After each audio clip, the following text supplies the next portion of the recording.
So masa dah start jadi viral, dah start macam apa cakap tadi kan, dia macam boom macam tu.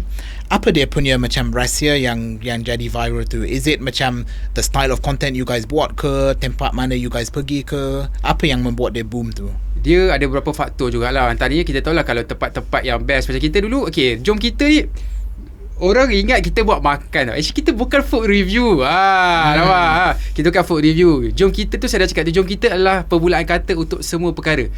Riz, jom kita futsal, jom kita travel, jom kita lepak, jom kita ni adalah kata-kata untuk ajak semua. Actually jom kita punya page ni merangkumi semua. Kita punya adalah lebih kepada berkongsi tempat-tempat menarik. Kita bukan food review. Tapi bila kita dah buat video makan, orang ingat semua yang buat video makan tu mesti jadi food review.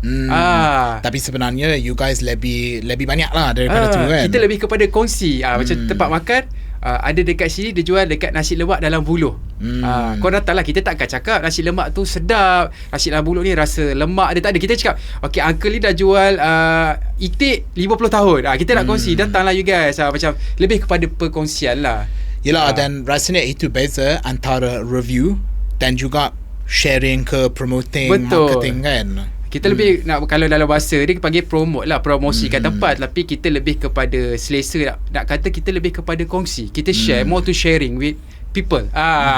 Korang tak tahu tau, dekat Hulu Langat ada satu restoran tepi sungai.